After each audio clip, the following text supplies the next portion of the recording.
Menanyakan kata kerja atau verb pada information question. Ketika verbnya aktif atau kalimat aktif ya, verbal aktif, maka WH question untuk menanyakan verb aktif ini hanya menggunakan what dengan rumus atau pola what diikuti verb auxiliary. Kenapa? Karena kita pakai pola yes no question. Nah, pola yang digunakan yes no question. Lalu setelah verb auxiliary-nya ada subjek, ya tahu sama dengan yes no question. Verb auxiliary kalau ada yang lain tulis di belakang subjek, lalu kata kerja intinya, kata kerja verb aktifnya diganti dengan do, doing, dan lalu ditutup adverb. Nah, note-nya langkah pertama cari ubah atau kata yang ada di yes no question-nya. Ya, maka jadikan yes no question intinya kalimat tersebut. Terus setelah itu verb auxiliary-nya ya harus menyesuaikan tensesnya sebenarnya gitu ya. Setelah itu ganti dengan do, doing, dan kata kerja intinya tersebut. Kapan kita pakai do? Yaitu ketika tensesnya simple dengan event simple. Simple present, simple past, simple future. Doing ketika eventnya continuous atau kata kerjanya verb ing gitu, ganti langsung dengan doing.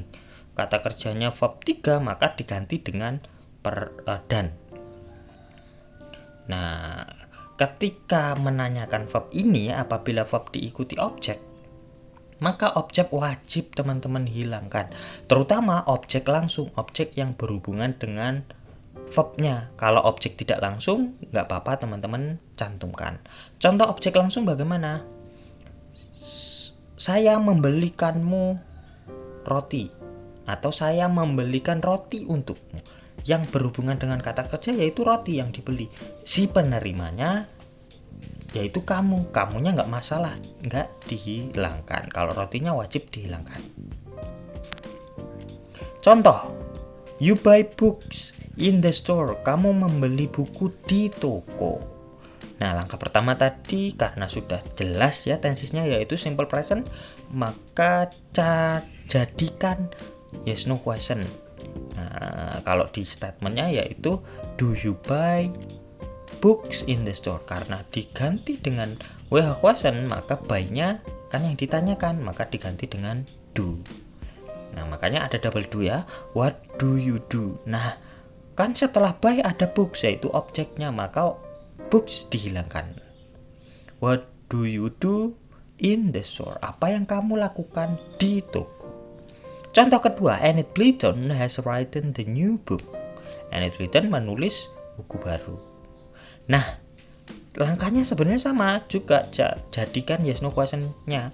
Karena di kalimat kedua ini ada kata kerja bantunya, jadi langsung dibuang ke depan kata kerja bantunya.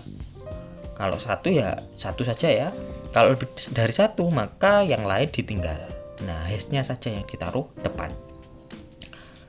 Nah, jadinya kan has Enid Blyton written the new book. Nah, kalau yes no question-nya. Karena kita menanyakan writing-nya, maka munculkan what di depan, langsung has Enid Blyton, written-nya diganti dengan dan. Nah, the new book teman-teman hilangkan karena dia objek langsungnya. Makanya jadinya what has Enid Blyton, dan apa yang Enid Blyton lakukan. Ketika verbnya pasif, maka sama sebenarnya WH question-nya juga hanya menggunakan what, bedanya di rumusannya saja. Di sini kita pakai what, terus verb auxiliary dan by object. Nah, kalau di pasif kita verbnya karena verb 3 ya sudah, maka diganti dengan dan saja. Untuk langkah pertama itu sebenarnya enggak ya, kita tidak pakai yes no question, jadi hilangkan. Ada kesalahan tulis. Nah, yang perlu dicatat ya verbnya tadi diganti dengan dan, setelah itu kalau ada subjeknya, subjek dihilangkan. Berbeda dengan yang aktif, kalau aktif objek yang dihilangkan, pasif subjeknya dihilangkan. Contoh, books are bought by you in the store. Buku-buku dibeli olehmu di toko. Nah, maka books-nya langsung dihilangkan, diganti dengan nggak diganti ya sebenarnya. Kata tanya di situ muncul untuk menanyakan verb sebenarnya. Dan verb bought-nya kita ganti dengan done. Nah, maka jadilah what is done by you in the store. Apa yang kamu lakukan di toko. Nah, verb-nya wajib verb tunggal. Meskipun di depan are diganti dengan is. What is done by you in the store. Apa yang kamu lakukan di toko. Membeli buku jawabannya. Nah, buku-buku dibeli kan nanti aneh kalau dijawab seperti itu. Contoh yang kedua, this book was written by Enid Blyton. Buku-buku ini ditulis oleh Enid Blyton. Nah, maka this book-nya dihilangkan, terus writer-nya diganti dengan done, dan munculkan kata kerja bantu. Ini ya, kata tanya yaitu what di depan. What langsung tulis was done by Enid Blyton. Berhubung was itu tunggal, maka kita pakai was saja. Apa yang dilakukan oleh Enid Blyton. Thanks for watching.